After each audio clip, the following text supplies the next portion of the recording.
कोई क्वेश्चन और है तो बहुत इंपॉर्टेंट एग्जाम के लिए क्वेश्चन में कह रहा है if two tangents inclined at an angle of 60 degree are drawn to a circle.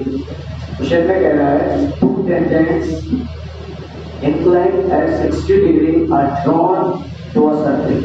एक सर्किल पर दो टेंजेंट 60 डिग्री के एंगल से आ रहे हैं।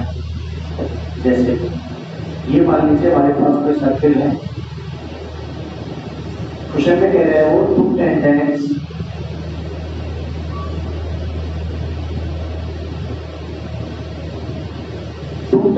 drawn from an inclination of 60 degree.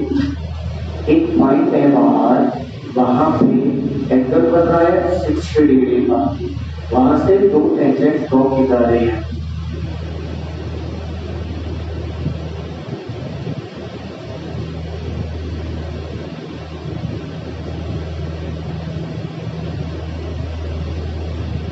मेरे बच्चों E हो गया, A हो गया, B हो गया। PA और PB टू टेंजेंट्स हैं, PA और PB, PA PB, इनका जो इंक्लिनेशन है वो कितने डिग्री का है? 60 डिग्री का है, यहाँ पे 60 डिग्री का है। To tangents drawn if two tangents inclined at an angle of 60 degree are drawn to a circle of radius 3 cm. दो टेंजेंट 60 डिग्री पर इंक्लिनेट कर रहे हैं, जो एंगल है दोनों टेंजेंट का वो 60 डिग्री है, वहां से दोनों ड्रॉ की जाती है सर्किल की रेडियस 3 सेंटीमीटर। ये सेंटर है बच्चों, यहाँ से radius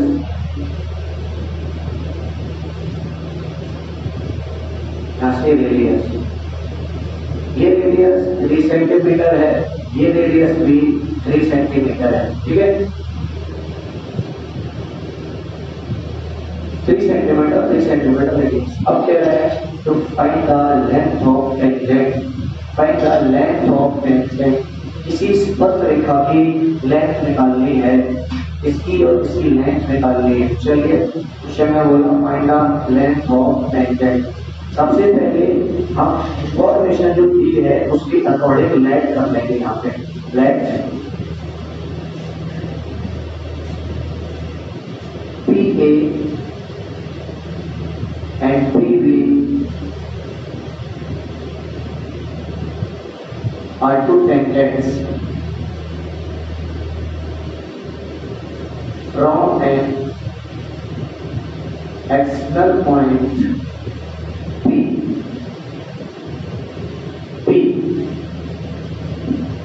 to a circle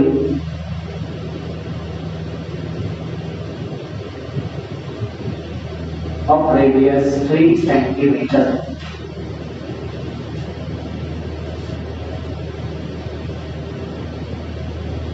With center O, ये दी गई इंफॉर्मेशन से लिख दिया मैंने। हमें फाइंड क्या करना है? To be calculated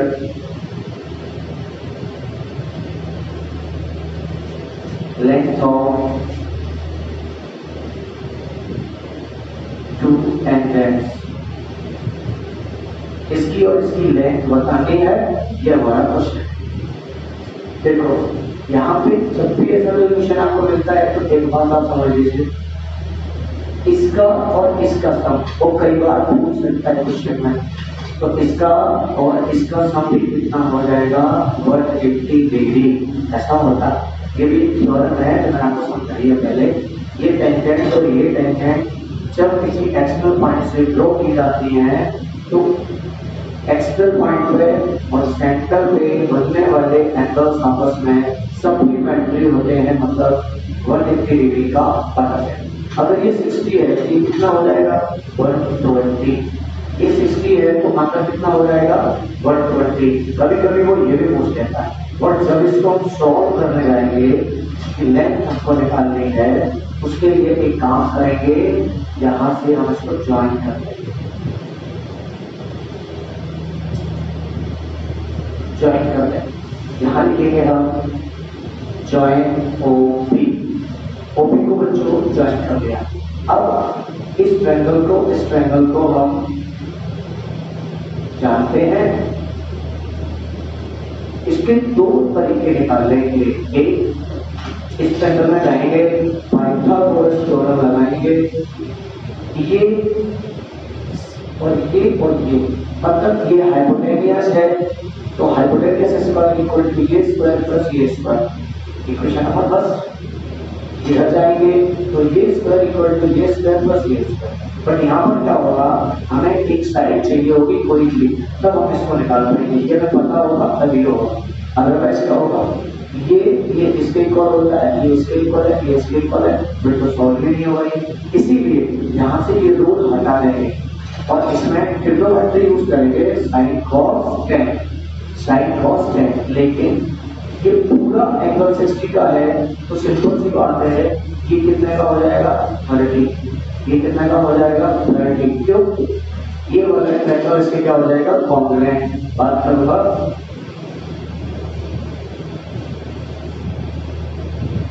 triangle OBP and triangle OAP मेरे बच्चों आप जानते हो PS के इक्वल होता है PB equal to PA, two tangents from P equal होता है। दूसरा OB इक्वल टू OA, ये क्या है रेडियस। तीसरा OP equal to OP common by S triangle OBP congruent triangle OAP congruent हो गया, और जब ये कॉन्ग्रुएंट हो जाएगा तो यहाँ पर ये एंगल इसके इक्वल आ जाएगा। Therefore angle BPO equal to angle APO by CPCT। एक और चीज है यहाँ पे, but since angle BPA therefore angle BPO equal to angle APO equal to 30 degree. क्यों हिलाते हैं, ये 60 का है, ये भी 30 का हो जाएगा, ये भी 30 का हो जाएगा, इक्वल हो जाएगा। अब इसके बाद क्या करेंगे, एंड नाउ आपका मन, आपका दिल दिमाग करे आप इस ट्रायंगल में जाओ या इस ट्रायंगल में जाओ, जिसमें जाना है उसमें जाओ। देखो अगर हम इस ट्रायंगल में जाते हैं तो क्या होगा, ये 90 डिग्री है, ये राइट एंगल ट्रायंगल हो गया। ये बात आपको बोर्ड एग्जाम में खोलनी पड़ेगी। Tangents drawn from an external point is perpendicular to the radius through a point of contact in a circle। एक टेंजेंट रेडियस पे परपेंडिकुलर होती है, ये बात आपको खोलनी पड़ेगी। तो यहाँ मैं आपको बता रहा हूँ, तो ये जब 90 डिग्री है तो राइट एंगल ट्रायंगल हो जाएगा। अब समझो हमको निकालना तो ये है, ये दिया है, ये निकालना है, ये 30 है, तो 30 के लिए ये परपेंडिकुलर और ये बेस, 30 के लिए ये परपेंडिकुलर और ये बेस। बात करूंगा in right triangle OAP 10-30 perpendicular और बेस किसमें इन्वॉल्व होता है, 10 में होता है। ये हो जाएगा हमारा 10-30 equals to P upon P equals to OA upon PA। 10-30 का वैल्यू 1 अपॉन √3, OA का वैल्यू 3 अपॉन PA का वैल्यू 2 भी कैलकुलेटेड। ये वैल्यू आपको निकालना है, cross multiply PA equal to 3√3, PA equal to 3√3। बच्चों सेंटीमीटर में था तो हमें एक लेंथ PA की चाहिए, एक PB की चाहिए, कि अगर 3√3 है तो ये भी हमारा 3√3 आएगा। 10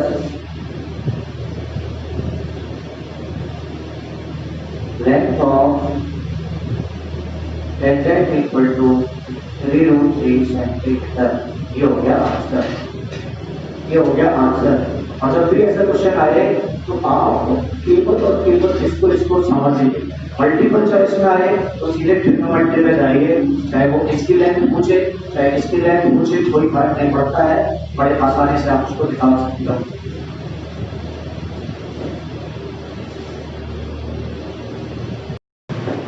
चलिए बच्चों, जो क्वेश्चन लिखे हैं बोर्ड में इसको सॉल्व करेंगे आज।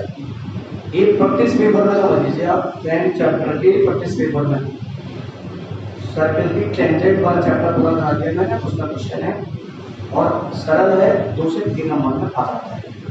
क्या बोलता है क्वेश्चन में, अ circle is inscribed in a triangle ABC. एक सर्किल है वो ट्रायंगल एबीसी में इंस्क्राइब मतलब उसके अंदर है। सर्किल अंदर है ट्रायंगल एबीसी के। जब सर्किल बाहर होता है तो बोलते क्या है, सर्कमस्क्राइब, और अंदर है तो क्या बोलेंगे, इंस्क्राइब। तो ट्रायंगल के अंदर है circle, having sides AB equals to 8 centimetre, AB equals to 8 centimetre, ये मेरे बच्चों 8 centimetre, VC equals to 10 centimetre, VC equals to 10 centimetre and CA equals to 12 centimetre. ये मेरे बच्चों फिगर है, जो डायग्राम दिया है वो क्वेश्चन में गिवन है, उसकी ये हमारे पास इंफॉर्मेशन भी गिवन है। निकालना है हमें VE AD CF, VE AD CF। यहाँ पे बच्चों ये ना बोल के बोल सकता था CE VD AF, कोई फर्क नहीं पड़ता। क्यों, जितना VE होगा उतना VD होगा, जितना AD होगा उतना AF होगा, और जितना CE होगा उतना CF होगा। ऐसा हमने पढ़ा है। किसी भी ट्रायंगल में टेंजेंट की किसी भी सर्किल पर ड्रॉ होने वाली टेंजेंट का लेंथ आपस में इक्वल होता है अगर वो किसी एक्सटर्नल पॉइंट से आती है तो। समझिए, जब मेरे बच्चों इसको एक्सप्लेन करने जाएंगे, ये तो सॉल्यूशन में डाला मैंने, इसको एक्सप्लेन करने जाएंगे, एक्सप्लेनेशन, तो एक थ्योरम लिखेंगे सबसे पहले, और वो थ्योरम होती है we know that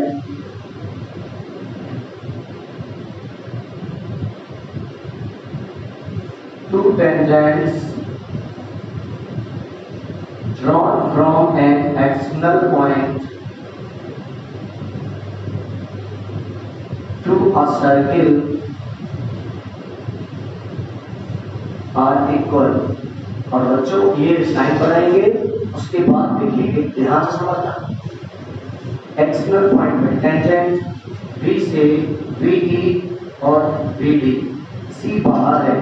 external point का मतलब जो सर्किल पर नहीं होगा, सर्किल के बाहर होगा। VE VD, A बाहर है, AF AD, C बाहर है, CF CE। तो बोलेंगे क्या यहाँ पे, इससे स्टार्ट करते हैं AD equals to AF। यहाँ लिखेंगे मेरे बच्चों टेंजेंट्स फ्रॉम A। यहीं पे आप एक और बात बोल सकते हो, इसकी और इसकी लेंथ इक्वल होगी, आप इसको x लेंथ कर दो, x बेटे ये भी कितना हो जाएगा, x हो जाएगा।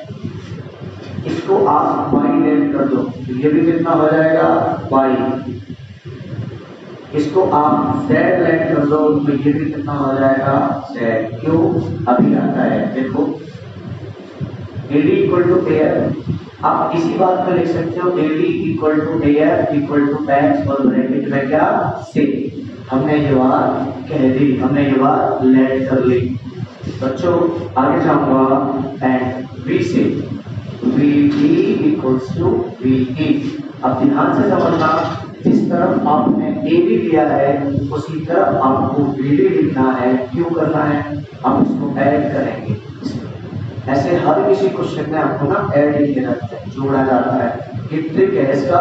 AD हमने लिखा है LHS में, AF लिखा है उधर, तो VD को हम इधर ही लिखेंगे LHS में, तो लिखेंगे VD equals to VE। BE, BD equals to BE।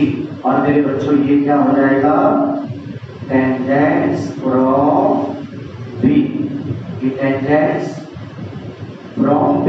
आगे आ जाता है BD इक्वल्स टू BE मेरे बच्चों बाई, ये भी क्या कह दिया हमने, सपोज कर लिया, लेट कर लिया। आगे आइए, जिस तरफ आपको BE मिल रहा है उसी तरफ क्या रेट करना है, CE।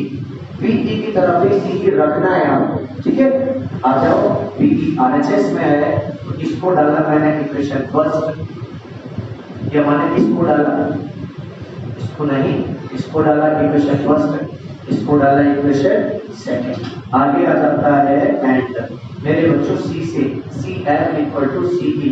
तो CE कहाँ, आगे या पीछे, देखो BE को, BE जिधर है उधर ही CE रख दो, लिख सकते हैं CF इक्वल टू CE और ब्रैकेट में बोलेंगे टेंजेंस फ्रॉम C। बच्चों CF equals to CF equals to CE, इसको मेरे बच्चों Z बोला और ये भी कह दिया हमने से, CF CE Z बोल दिया। अब इक्वेशन नंबर थर्ड ले दिया, आप देखो फर्स्ट सेकंड और थर्ड मैंने कहा था इनको ऐड करना होता है, हमेशा ध्यान रखो। इसमें हम करेंगे क्या, हम ये जो लिखा मैंने, अब देखिए AB equal to AF equal to X, अब उस X को ऐड कैसे करेंगे, इन्हीं को बदल के क्या बोल सकते हैं, इसका ऐड AB ऐड करो, इसका X करो, इसका BD करो, इसका Y करो, इसका CF करो, इसका Z करो। बात में समझ में आई ना आपको।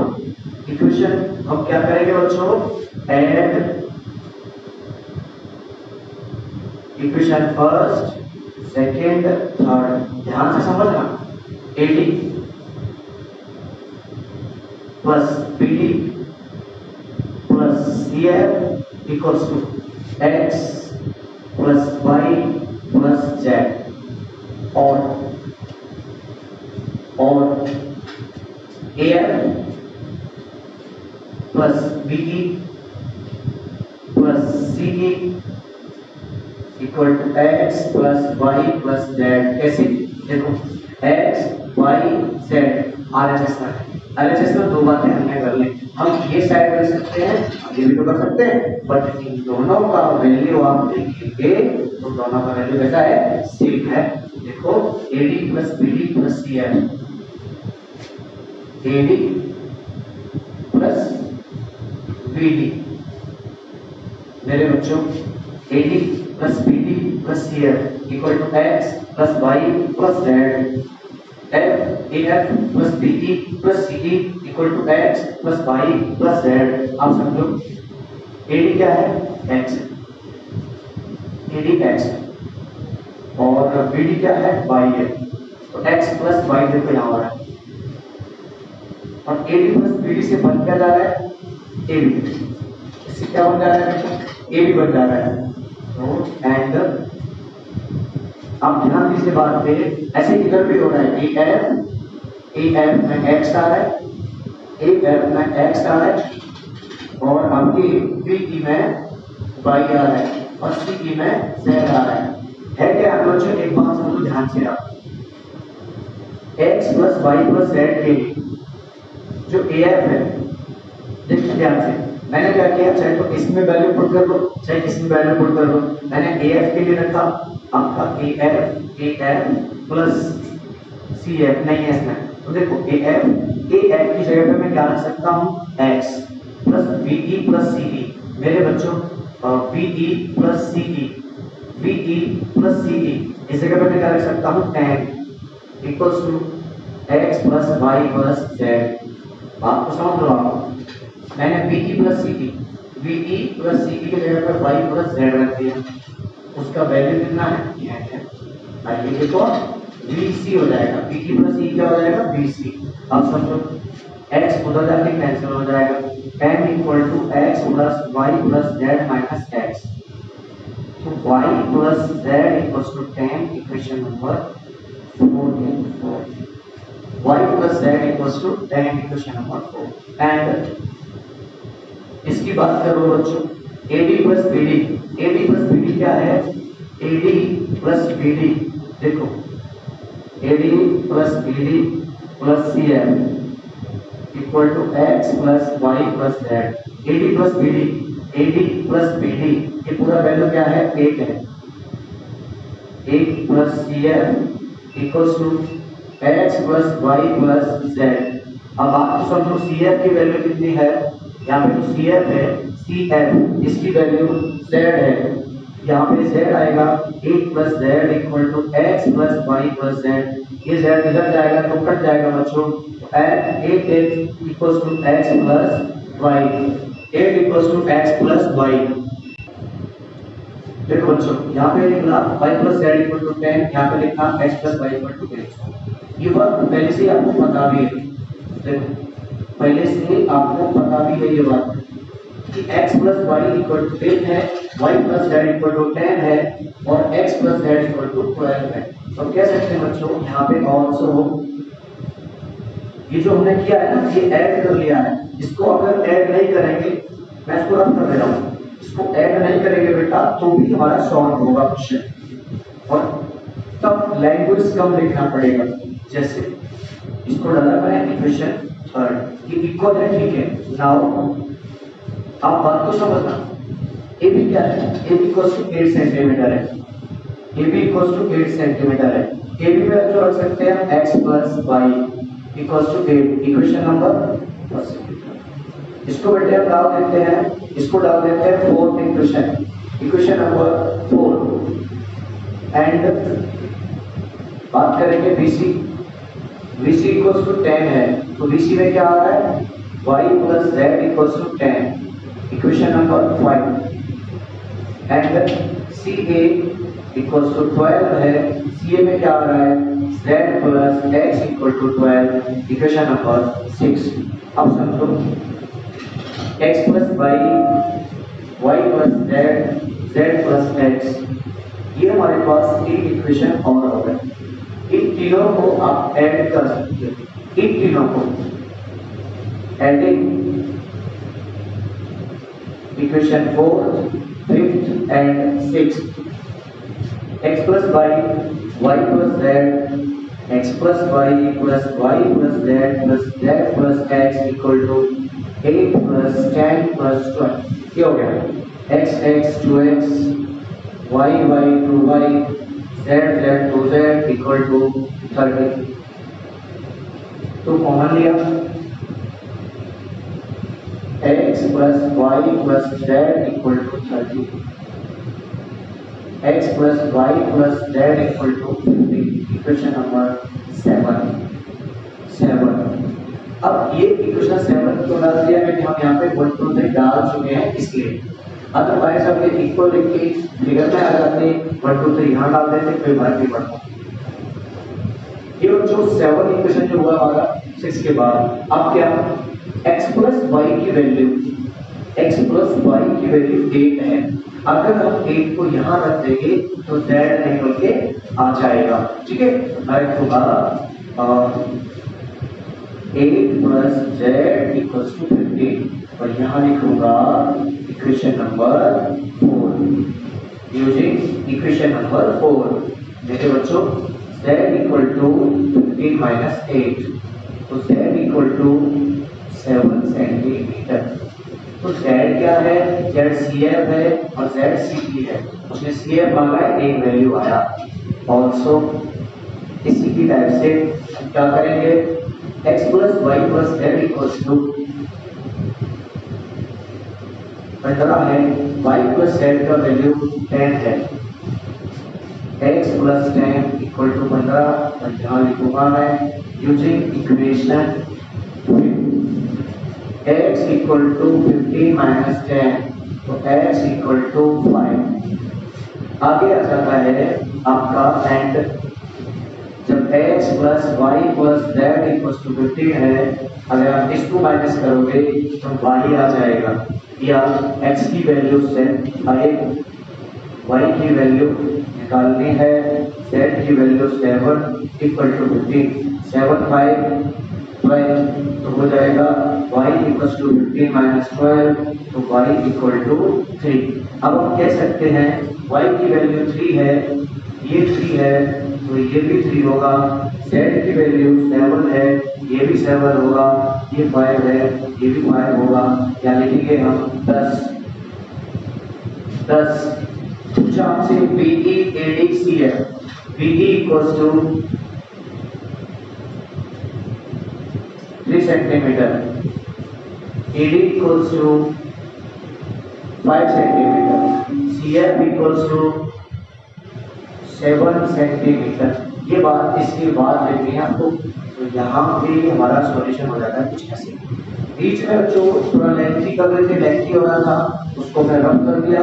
वैसे भी सीखते थे लेकिन वो बड़ा होता था, एकदम सरल है। इक्वल कर दिया, इक्वल करके ऐड करो, इसको ना करो कोई समस्या नहीं, उसकी वैल्यू रख दो बस और निकाल।